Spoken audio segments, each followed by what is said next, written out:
Chapter 7, Call Sign. You can address me as the Fool. The simple answer soon emanated through the grand hall and dissipated into the fog. However, the voice kept resonating in Audrey's and Alger's hearts, stirring up one ripple after another. They never expected such a designation, but they felt that he was deserving of it. The designation perfectly embodied his image as someone mysterious, powerful, and bizarre. After a few seconds of silence, Audrey stood up, held up her skirt slightly and bent her knees, curtsying to Zhou Mingrui. "Honorable Mr. Fool, would you please permit me to take the liberty of requesting you to be the witness of our trade?" "It's nothing." Zhou Mingrui's mind whirred as he answered in a way that matched his status. "It's our honor, Mr. Fool." Alger stood up as well. He bent his back slightly with his right palm over his chest. Zhou Mingrui lowered his right palm and smiled. "Continue. The both of you." Alger nodded and sat back down before looking at Audrey. "If you can obtain the ghost shark's blood, get someone to send it to the Warrior and Sea Bar at Pelican Street, in the White Rose Borough of Pritz Harbor. Tell the boss, Williams, that it's what the captain wants. Once I acknowledge receipt, will you be giving me an address to mail the potion formula to, or do you want me to tell it to you here directly?" Audrey thought for a moment before saying with a smile, "I will choose the more secure method. Let's do it here, although it's a test of my memory." Since Mr. Fool had agreed to bear witness for the trade, it also represented that there would be a similar gathering the next time. With this in mind, she suddenly turned her head as she looked at Zhou Mingrui with sparkling eyes. With a tone of interest, she suggested, "Mr. Fool, would you mind making a few more attempts like this?" Alger listened to her suggestion calmly. He was tempted by the suggestion as well. He hurriedly echoed, "Mr. Fool, don't you find such gatherings interesting? Although your powers exceed our imaginations, there has to be certain domains that you don't understand or excel in. The person across me is obviously a young lady of lofty stature. I also have my unique set of experiences, insights, mediums, and resources. Perhaps there will come a day when both of us can help you complete something trivial that might be inconvenient for you." From his point of view, the fact that he had been pulled into this space without any warning or any means to resist meant that the mysterious Mr. Fool was in control. Participating in the gatherings was not necessarily something he could refuse. Therefore, it was better to reap the benefits of this encounter as much as he could to make up for his passive and disadvantaged state. The trio at the long table had different backgrounds, resources, information channels, and comprehension of the mystical domain. If they interacted and enjoyed some limited cooperation, they could produce unpredictable and immeasurable effects. The resource trade that had just been negotiated was one example. Another example would be if he wished to kill someone. He could easily request the gathering's members who did not appear to be related to him both on the surface and in reality for help. He could perfectly misdirect any investigators. "A young lady of lofty stature." Was my behavior and accent that obvious? Audrey stared blankly, mouth slightly agape, but she soon jolted back to her senses and nodded her head without any hesitation. "Mr. Fool, I think it's a very good suggestion. As long as this gathering becomes regular, you can totally leave certain things that are inconvenient for you to us. Of course, it has to be something within our capacities." From the moment he heard the suggestion, Zhou Mingrui was already weighing the pros and cons. More gatherings definitely allowed him to gain more knowledge of the secrets of the bonders or other mysteries, a boon for his transmigration back. For example, it was likely that the potion formula would appear at the next gathering because of the spectators. Similarly, the information he gained was bound to be helpful for his present life. However, more gatherings meant it was easy to expose himself. Indeed, regardless of the world, there is no such thing as a free lunch. Zhou Mingrui extended his right hand again as he rapped the side of the long table with his finger gently. Considering the fact that he was in control of the gathering's summoning and dismissal, any threat of exposure was within the confines of his control. The pros clearly exceeded the cons, so Zhou Mingrui rapidly made a decision. He stopped his rapping as he smiled at the anticipative and perturbed gazes of the duo. "I'm a person who likes a fair and equal exchange. Your help will not go unrewarded. Every Monday at 3 in the afternoon, try your best to be alone. After I make a few more attempts and figure out certain things, Perhaps you can apply for a leave of absence ahead of time. You will no longer need to worry about being in inappropriate situations. This was a form of agreement to Alger's and Audrey's suggestions. Audrey had just turned 17. Having been taken care of her entire life, she had the character of a young girl. Therefore, she could not help but clench her fist and gradually pump it in front of her chest when she heard the fool's reply. Without waiting for Alger to say a word, Audrey said in excitement, her eyes glowing, "Then, shall we give ourselves call signs? After all, we can't use our real names for conversation. Although I might not be able to deceive Mr. Fool regarding my true identity, the person opposite me poses some danger. I must not let him know who I am." "Good idea," answered Zhou Mingrui in a simple and relaxed manner. Audrey's mind immediately began whirring as she aired her thoughts as they came to her. "You are Mr. Fool, which is derived from tarot cards. Then,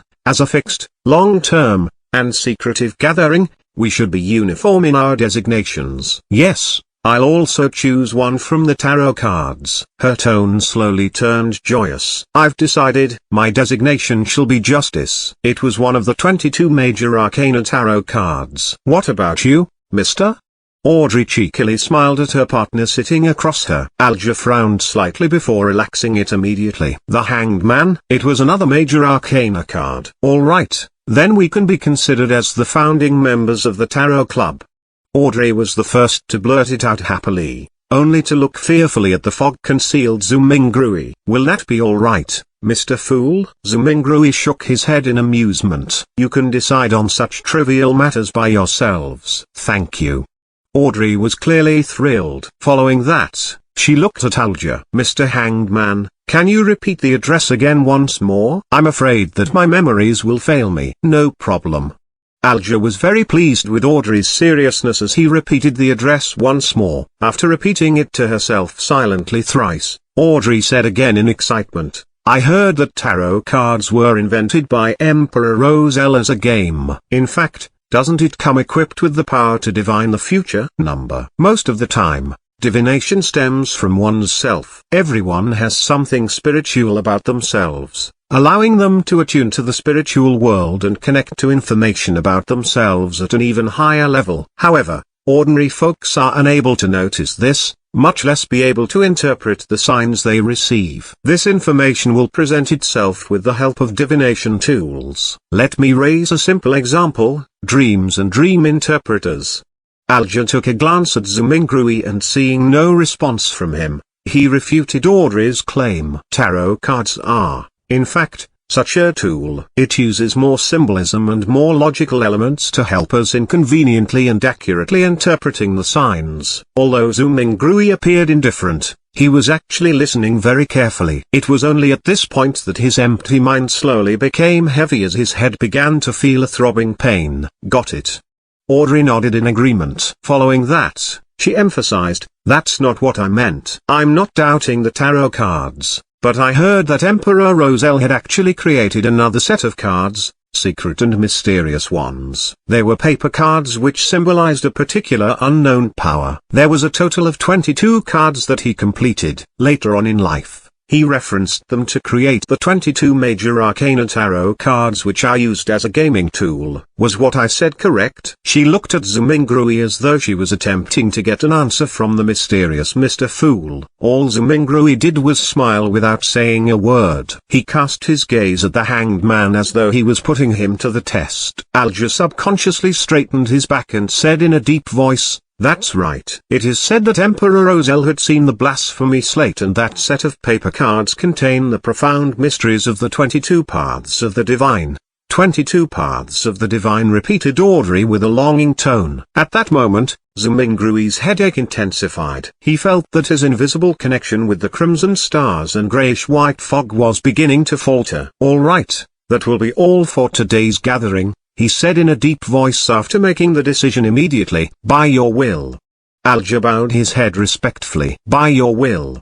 Audrey mimicked the Hanged Man. She still had many questions and thoughts, thus, she was unwilling to have it end so soon. As Zhou Mingrui severed the connection, he said with a smile, let us look forward to the next gathering. The stars brightened once more as the crimson light receded like water. Just as Audrey and Alger heard Mr. Fool's words, their figures turned into a blur as they phased away. In a second, the projection shattered as the grey fog restored its silence. As for Zhou Mingrui, he felt himself turning heavy rapidly. His surroundings turned fleeting as his eyes met darkness before changing into dazzling sunlight. He was still standing in the middle of his apartment. It was like a dream. What the heck was that foggy world? Who or what sort of power created the changes that just happened? Zhou Mingrui sighed softly. He was completely puzzled as he walked towards the study desk as though his legs were filled with lead. He picked up the pocket watch he placed outside to determine how much time had passed. Time flowed at the same pace.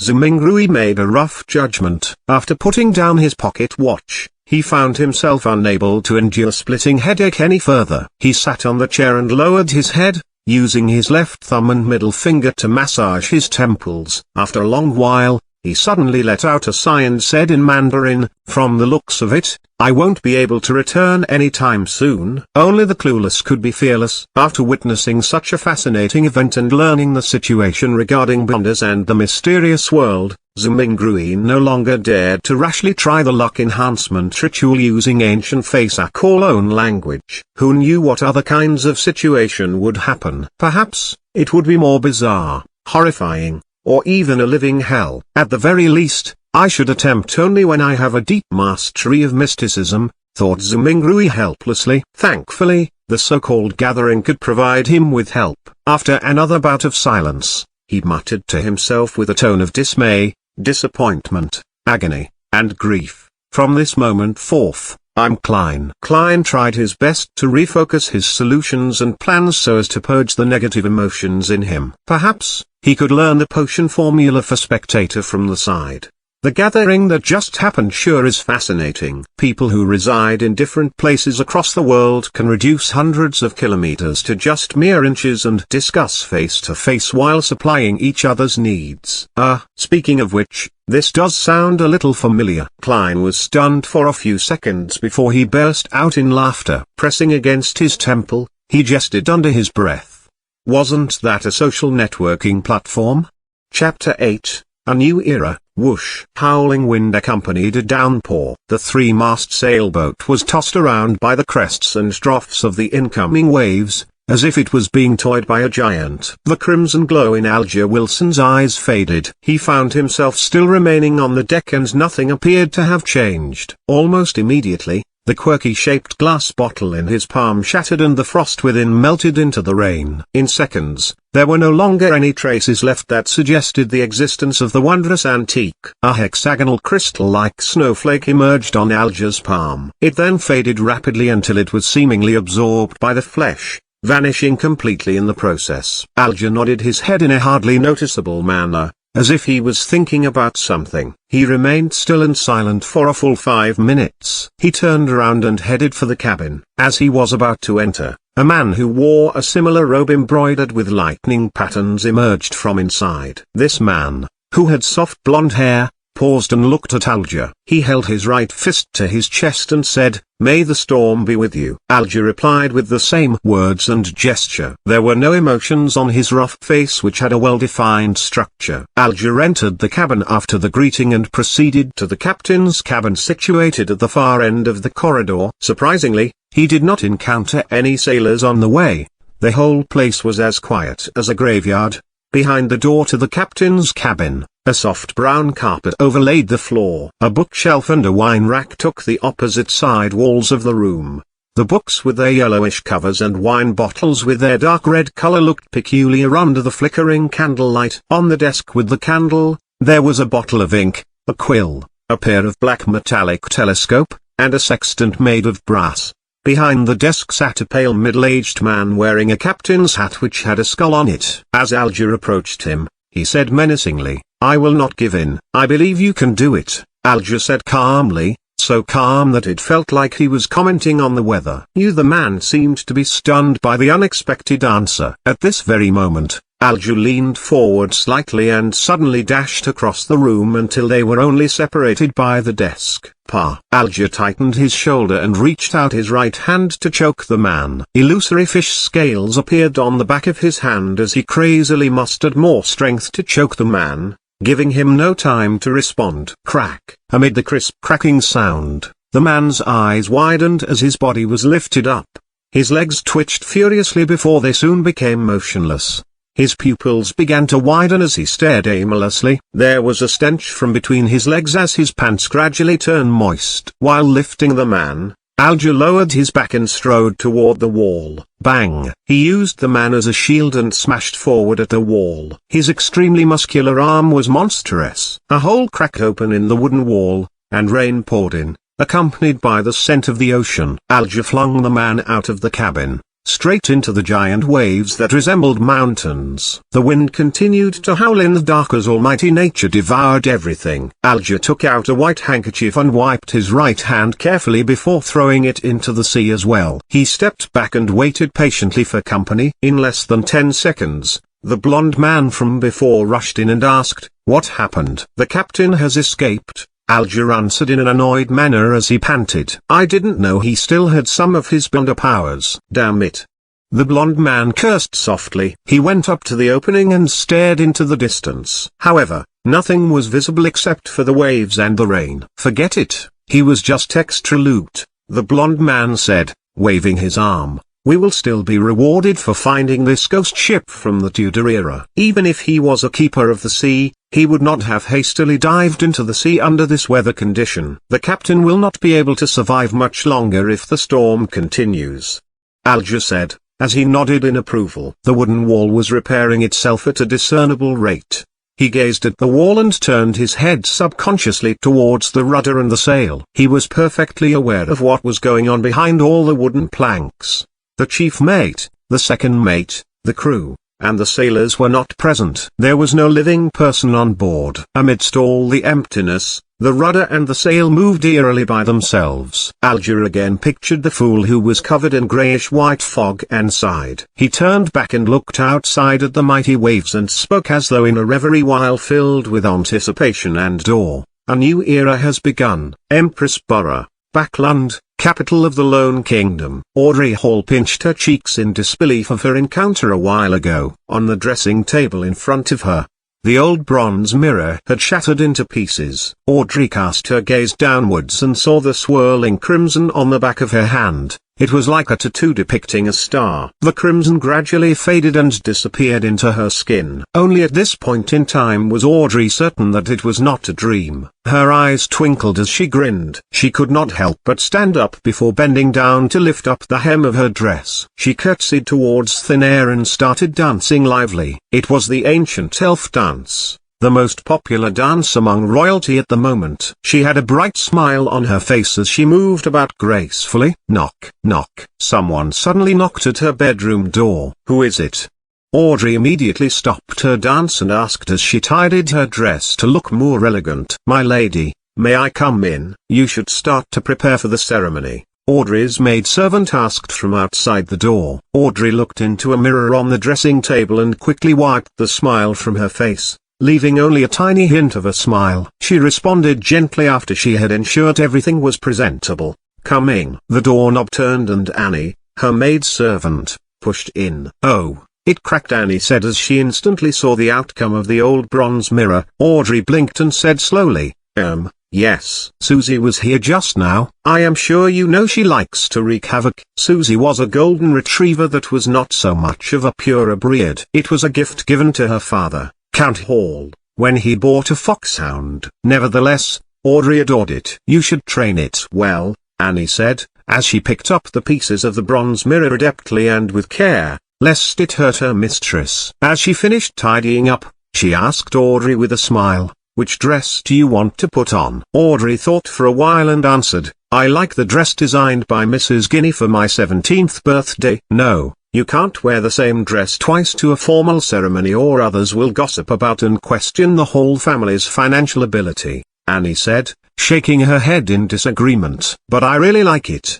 Audrey insisted in a gentle manner. You can wear it at home or when you attend an event that isn't so formal, Annie said firmly, suggesting that it was not negotiable. Then it will have to be the one with the lotus design along the sleeves given by Mr. Sades 2 days ago, Audrey said as she drew in a gasp inconspicuously, maintaining her sweet smile. You always have such a good taste, Annie said as she stepped back and shouted towards the door, the 6th dressing room. Ah, forget it, I shall fetch it myself. Maid servants began to work. The dress, accessories, footwear, hat, makeup, and hairstyle, everything had to be taken care of. When it was almost ready, Count Hall appeared at the door wearing a dark brown waistcoat. He had a hat sharing the same color as his clothes and a nice moustache. His blue eyes were filled with joy, but his loosening muscles, widening waist, and wrinkles were obviously destroying his handsome youth. The brightest jewel of Backland, it is time for our departure, Count Hall said, knocking at the door twice. Father, stop calling me that, Audrey protested as she got up with the help of the maid servants. Well then, it's time to set off, my beautiful little princess, Count Hall said as he bent his left arm, signaling Audrey to hold his arm. Audrey shook her head slightly and said, that is for my mother, Mrs. Hall, the Countess. Then this side, Count Hall bent his right arm with a smile and said, this is for you, my greatest pride. The Royal Navy Base, Fritz Harbor, Oak Island. When Audrey took her father's arm and walked down the carriage, she was suddenly shocked by the juggernaut in front of her. In the military port not far away, there was a huge ship shimmering with metallic reflections. It did not have a sail, leaving only an observatory deck, 2 towering chimneys, and 2 turrets at the ends of the ship. It was so majestic and large that the fleet of sails nearby were like newborn dwarfs clustering around a giant. Holy Lord of Storms. Oh, Lord. An ironclad warship. Amidst the furore, Audrey was also shocked by this unprecedented miracle created by mankind. It was an ocean miracle that had never been seen before. It took a while for the aristocrats, ministers, and members of parliament to compose themselves. Then, a black spot on the sky started to grow in size until it occupied a third of the sky and entered everyone's view. The atmosphere suddenly became solemn. It was a gigantic flying machine with a beautiful streamlined design hovering in midair. The deep blue machine had airbags made of cotton which were supported by alloy structures that were strong but light. The alloy structures' bottom had openings mounted with machine guns, projectile launchers, and muzzles. The exaggerated humming noise from the ignition steam engine and the tail blades produced a symphony that left everyone amazed.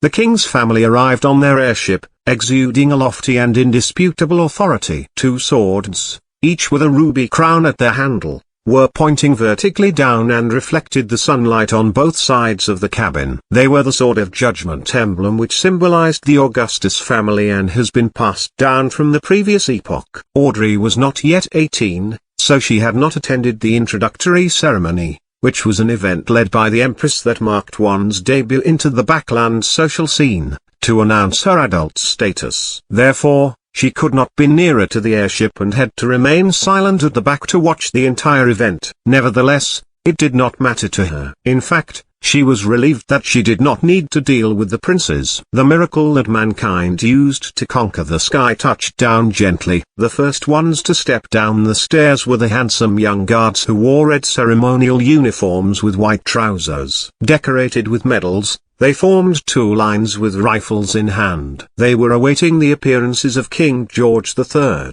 his queen, and the prince and princess. Audrey was not new to meeting important people, so she showed no interest at all. Instead, she had her attention on the 2 statue-like black armored cavalry flanking the king. In this era of iron, steam, and cannons, it was surprising that there was still someone who could bear wearing full armor. The cold metallic luster and the dull black helmet conveyed solemnity and authority. Could they be the higher-order disciplinary paladins? Audrey recalled snippets of a casual conversation among adults. She was curious but did not dare go close. The ceremony commenced with the arrival of the king's family. The incumbent prime minister, Lord Exidnegan, went up to the front. He was a member of the Conservative Party and the second non-aristocrat to become the prime minister till this very day. He was given the title of a lord for his great contributions. Of course, Audrey knew more. The main supporter of the Conservative Party was the present Duke of Negan, Palos Negan, who was the brother of Exid. Exid was a slender and almost bald 50-plus-year-old man with a sharp gaze. He surveyed the area before speaking. Ladies and gentlemen, I believe you have witnessed this history-making ironclad warship. It has dimensions of 101 by 21 meters. It has an amazing port and starboard design. The armor belt is 457 millimeters thick. The displacement is 10,060 tons. There are 4 305 millimeter main cannons, 6 rapid-fire cannons, 12 6-pound cannons, 18 6-barrel machine guns, and 4 torpedo launchers. It can reach a speed of 16 knots. It will be the real hegemon. It will conquer the seas. The crowd was roused. The mere descriptions were enough to instill fearful images in them, let alone the fact that the actual thing was right in front of them. Exit smiled and spoke a few more lines before saluting the king and requested, "Your Majesty, please give it a name. Since it will set sail from Pritz Harbor, it should be named the Pritz." George III responded. His expression showed his delight. The Pritz. The Pritz. The words spread from the Navy Minister and the Admiral of the Royal Navy to all the soldiers and officers on the deck. They all exclaimed in unison, "The Pritz." George III ordered the Pritz to set sail for a trial in the midst of the gun salutes and the celebratory atmosphere. Honk. Thick smoke spewed out from the chimneys. The sound from the machinery could be heard faintly beneath the sound of the ship horn. The juggernaut departed from the harbor. Everyone was shocked when the 2 main cannons at the ship's bow fired at an uninhabited island in its path. Boom, boom, boom. The ground shook as dust shot up into the sky. Shock waves spread out, producing waves in the sea. Satisfied, Exit turned back to the crowd and announced, "From this day on, doomsday will fall on the 7 pirates who call themselves admirals and the 4 who call themselves kings. They can only shiver in fear. It is the end of their era. Only the ironclad warship will roam the seas, no matter whether the pirates have the powers of the bonders, ghost ships, or cursed ships." Exit's chief secretary deliberately asked, "Can't they build their own ironclad warships?" Some of the nobles and members of parliament nodded,